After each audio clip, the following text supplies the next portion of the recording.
Welcome back to LearnPianoLive.com. My name is Jamin, and as you can tell from the countdown clock, the lesson is about to get started. In case you're new with this, there's a few things I'd like to show you to help you throughout the lesson. These lessons are always guided and shaped by your questions, and if you're live with us today, there's a couple different ways you can do that. One is in the public live chat, and the other is the Ask Jamin a Question button, where you can ask me a question privately, and I won't share your identity in case you're afraid that your question is stupid. But it's not.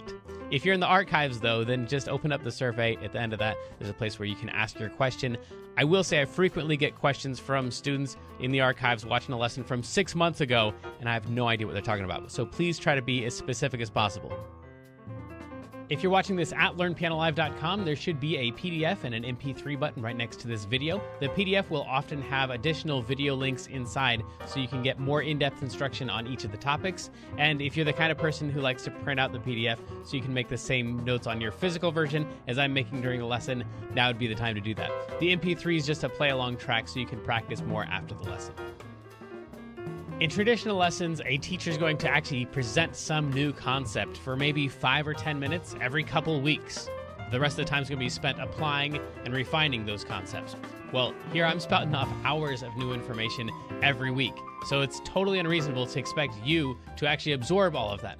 Instead, the goal of these live lessons is for you to find some little nugget of something that makes sense but is a bit of a challenge, and for you to go practice it, because practice is where all the improvement's going to happen.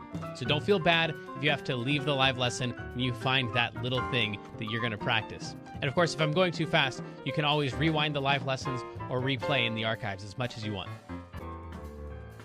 If these live lessons start feeling random or meandering, it's because they are, on purpose. So if you're the kind of person who wants classical training with a step-by-step method, then you're going to want to check out Kloppel Academy on the website. It's included in your live lesson subscription, so you can do both or either. And the upper levels are seriously hard work, but it's going to take you all the way from ground zero all the way up to being ready to enter any major music college as a piano major in classical or jazz. And finally, it's most people's favorite. This is application, where we take the past concepts from other live lessons and we see how they apply to an actual, real song that already exists. And since there's like 1,000 different ways to play any song, you're just going to work on the version that is appropriate for your level. So that might just mean playing one note at a time for right now. Or maybe you're working on chords or covering the full song. Or maybe you're just seeing how the song breaks down so you can better write and transcribe your own songs in the future. But whatever your level is, the goal is not this song. So even if you don't play the whole entire song, you'll get better by even attempting a little bit of it, and attempt it we shall.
Okay, cool. Something like that.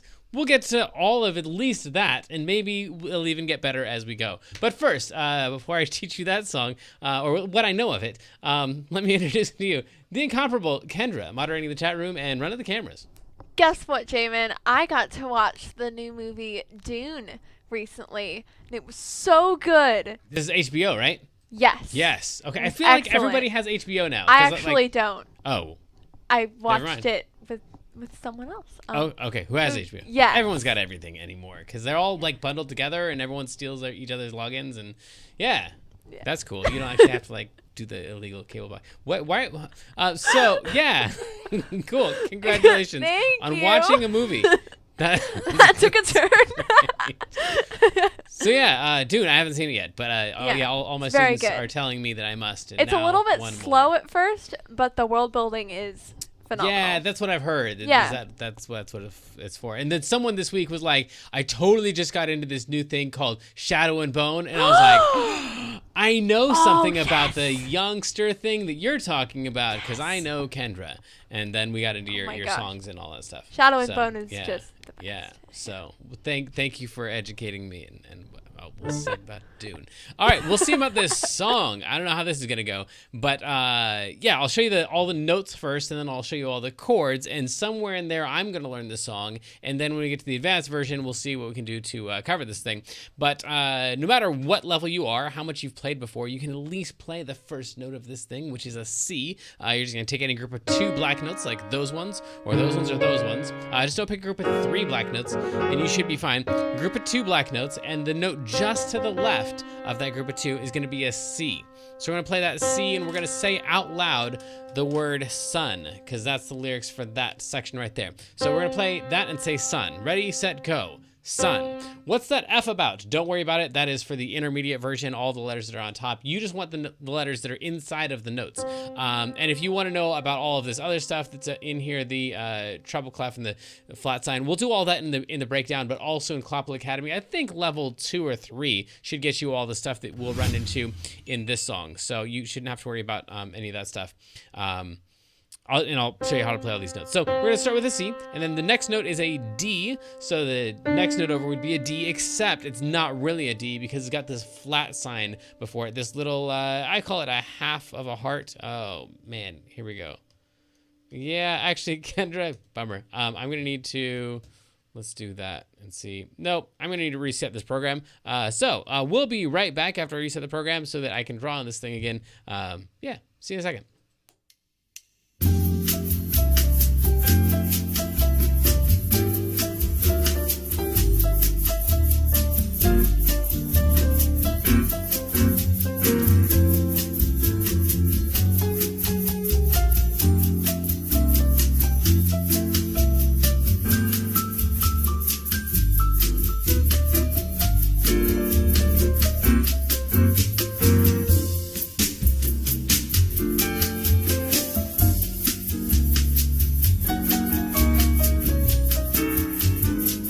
Okay, so we should be back at it now. So this sign right here is a flat sign. So I call this a half a heart on a string because it looks like half of a heart and then a string right there. So that flat sign right there, it's almost like a lowercase b. It just means play the note that's slightly lower than that. So this is a D right here. That's what it says to play, a D, except we want the one that's slightly lower than that. That direction is lower because these are all the lower notes down here, and these are all the higher notes over here. So we're going to play this note right here, the D, but the flat version of it is going to be this one right here. That is a D flat. It's slightly lower than a D. So we've got a C and then a D flat, and that's going to be the note for is. The rest of these notes are going to go a lot faster, but you need to make sure you're saying out loud, sun is. Cool. And then just back and forth between those, sun is shining. And then we're going to play C. We're going to skip over the B down to an A, and then go up and play a D that's not flat, so just a regular D. So this entire first phrase, that might be all that you practice. That might be your assignment for today, is just to try to get down sun is shining in the sky and actually say the words out loud.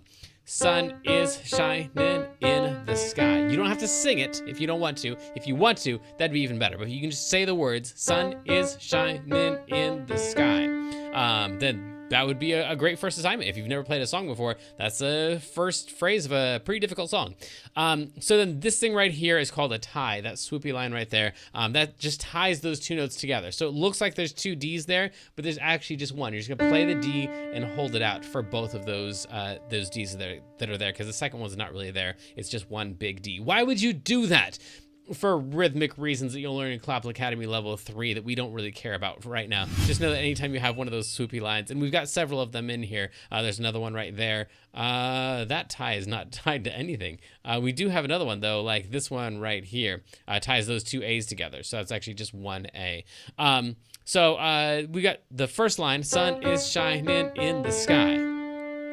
Cool. I'm going to move on. If you're not ready to move on, then just keep practicing that thing. And either if you're in the archives, pause the video and and then come back. Or if you're live with us, then just ignore what I'm about to say, and then when I come back to this section, then play it along with me. There ain't a cloud in sight. Right here, we're going to start with the A that we were playing a second ago. We're going to go up to C and come back down to A. That's there ain't a, and then up to D, cloud, and then all the way down to A, and then all the way down to F. So it gets pretty low. In fact, it's going to go even lower here in a little bit. There ain't a cloud in sight. Yeah, and probably I would play all of this like up higher. I'm playing a little bit low right now just so it kind of stays in the range of the notes that you can see here. But in a little while, we'll zoom out and I'll show you where I would play this. There ain't a cloud in sight. So let's try the entire first line together, no matter how many notes you know. We'll start here on the C. Ready, set, go. Sun is shining in the sky. There ain't a cloud in sight. Now, eventually, you'd want to be able to play that along with the track or play along with the original recording. I'm going to move on to the next section. We're sitting here on this F. It's pretty low. And we're going to go from there down to that D right there and come back to the F. It stopped raining. All of those notes right there. It stopped raining. And then we're going to use those same ones again. Everybody's in a play. If you're in the archives, this should already be changed, but I don't like this thing right here. So I'm going to go ahead and change it in the lesson. Everybody he's in the... Yeah, I want to just change this word bod to be right there. Cool. So we're going to get rid of that one. Everybody's in a play. And that those two A's actually are tied together. And don't you know? So that line would take some practice as well. It's significantly different from the first line. It's a lot lower, and it just uses a different pattern. But those notes are pretty important to that second line. So all those notes right there. That it's a beautiful new day is all of these 4 notes just in a row. It's a beautiful new day. Lots of ties in here. Those A's are tied together. Those A's are tied together. It's a beautiful new day. And then, hey, hey. Okay, we're actually like halfway done with the song, even though it looks like we're only to there, because this next section is basically going to be the same exact thing, note for note. I think there's only maybe one note that's different in the first several lines. So running down the avenue, that's exactly the same. Right here, I think before it was an A on the first time through, it went A, A, C, A. But this time we're gonna play D, C, A. So just that one note, pay attention to that one. See how the sun shines brightly. And then this next thing's the same thing too. In the city, you remember doing all of that stuff right there. On the streets where once was pity, Mr. Blue. And then before we went ba ba ba ba ba ba ba ba ba. This time, instead of doing those 4 in a row, we're gonna jump from this F right here. And I know I'm moving pretty quick through these notes. There's a lot of notes here, but also some of it just takes practice. So you're gonna need to pause the video, practice up a section, and then come back to the video and then realize, wait, I didn't practice that section enough. Rewind the video, practice that section again, come back and play the next section along with me or along with the track. So a lot of the stuff is just going to take some practice time. But so far we're like almost actually well over halfway done with the song. So then we're going to go from this F right here all the way up to this high F. It looks like an F and then an F, no problem. I'll just play an F and then an F. But when it goes up, you got to go up. If it's the same F, it should be on the same line or space. So we've got a high F right there. Sky is, so on sky we go up. That's appropriate. Living here today. Right there, and again, we got another one of those ties. Sky is living here today. Hey. Cool. And then we've got this other part, the Mr. Blue Sky, please tell us why. But honestly, that is almost the same as the in the city, on the streets where once was pity. That whole thing is just going to go back to these guys right here.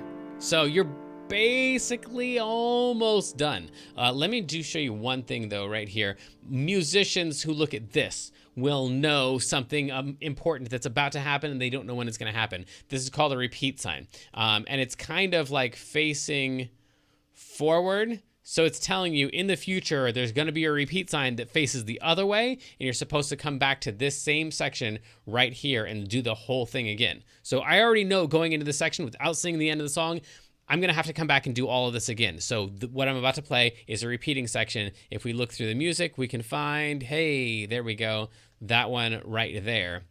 That repeat sign, those double dots right there, are telling me that when I get down to wrong, I'm going to have to go back and start again at Mr. Blue. Okay, cool. Also, Kendra, if you'd make a note, we need the word sky right in there. That'd be cool. So then, Mr. Blue Sky. Actually, I'm going to play this all up here because I think it's going to get a little bit lower. Maybe not. All right, we can play it down here. That works. So, Mr. Blue Sky. You already know how to play that because you already played it before. And then, please tell us why. Same exact notes. You had to hide. Cool. Same exact notes. Away for is in the same set of notes, but it's not the same pattern. So that entire first line right there is basically just running through those. Mr. Blue Sky, please tell us why you had to hide away for so long. And then we're going to go up to this A right here. This is the only place where you kind of have some wiggle room because they have, like, if you listen to the original recording, like someone sings a low part and then someone sings like the same thing but way, way high. And then someone sings a low part and then someone sings something way high. So there is some, like, if you want to go, Mr. Blue Sky, please tell us why you had to hide. Like, and change the octaves that you're playing in, that would be appropriate too. That'd be more like what they're actually singing in their ranges. But anyway, if you're gonna sing it as a solo, you probably wouldn't change octaves. You'd play it within the same octave, like you wouldn't try to like change the octave and stuff. So anyway, some creative license there to do whatever you want to do with those octaves. Let me play you the last, what is this, 5 notes or something? Where did we go wrong? It's all in that same set of notes right there. Where did we go wrong? And that's the whole thing. Of course, you got to repeat that last section. Mr. Blue Sky, please tell us why you had to hide away for so long. Where did we go wrong? So I might play that first part. Mr. Blue Sky, please tell us. In fact, I think, if I remember correctly, when I played it through the first time at the beginning, Mr. Blue Sky, please tell us why you had to hide away for so long, so long. Where did we go wrong? I did that. So I kind of like moved down and down and down and down, and then came back up to the top. So that is all of the melody. It's a lot. Fortunately, there's a lot of repeating, and this thing right here plays a really prominent role in the melody. So if you can kind of get used to those notes right there, get really comfortable with those, that's a big chunk of the song. But mostly it just takes a lot of practice, but that is all for the beginner part of the lesson, which means it's time for the feature of the day. That's right, and today's artist of the day is Victor Wooten. Yes, Victor Wooten is a bass player, and as it turns out, like, he's not super duper important in like the music history of the world. So most of the artists we talk about, Bill Evans, John Coltrane, and Louis Armstrong, all those guys, those were all jazz guys, are like huge players in like the history of music, history of jazz. Victor Wooten is not. He's just a dude that I really like a lot and changed my perspective on a lot of things about music. But if you have not heard of him yet, I would look up Victor Wooten, Amazing Grace. There's several videos of him playing Amazing Grace. He's playing on like the overtones, if you know what that is. If you're in Classical Academy level like 7 or 8, we get into overtones and stuff. So he's playing the melody on that and then accompanying himself and basically playing a whole band on a 4-string bass on Amazing Grace. And he's just an incredible guy and got a really cool perspective on music. So go check out Victor Wooten, at least check out his Amazing Grace videos. And then I would highly recommend a lot of his music after that. But for right now, let's go ahead and move into the intermediate version of this where we try to like throw in some roots and some chords like that. Let's go. So sadly, the lesson preview has come to an end, and it's time to say goodbye to everyone watching the free streams. Of course, paying subscribers at learnpianolive.com can continue watching this lesson and several hundred others like it in the archives. So come on over and check us out. And if you like what you saw, at least like and subscribe, and then tell your friends to head on over to learnpianolive.com to start enjoying this journey with us.